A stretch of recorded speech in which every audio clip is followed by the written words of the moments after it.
একটা ছোট্ট দোয়া,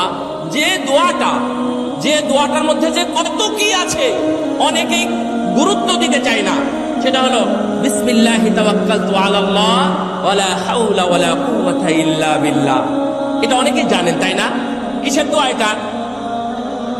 আলহামদুলিল্লাহ, মাশাআল্লাহ। তাহলে কিছু ইমপ্রুভ হয়েছে। তো উনি বলছেন, কোন ব্যক্তি, কোন আল্লাহর বান্দা যদি আল্লাহর উপর ভরসা করে বাড়ি থেকে বের হয়, তাহলে গুম হোক, খুন হোক, অ্যাক্সিডেন্ট করুক, অথবা যে কোনো ভাবে বেহুশ হয়ে যাওয়া, অথবা এই যে এখন হার্ট ব্লক হয়ে যাওয়া, যে কোনো কিছু অসুস্থ হোক, হারিয়ে যাওয়া হোক, চোর ডাকাত হোক, যা কিছু আছে সব কিছু থেকে ইনশাআল্লাহ আল্লাহ রাব্বুল আলামিন তাকে হেফাজত করবেন। আপনি যদি আল্লাহ ভরসা করে বাড়ি থেকে বের হন, সন্তানকে যদি আপনি এই শিক্ষা দিন, ইনশাআল্লাহ হেফাজতের দায়িত্ব আল্লাহর উপরেই থাকবে ইনশাআল্লাহ।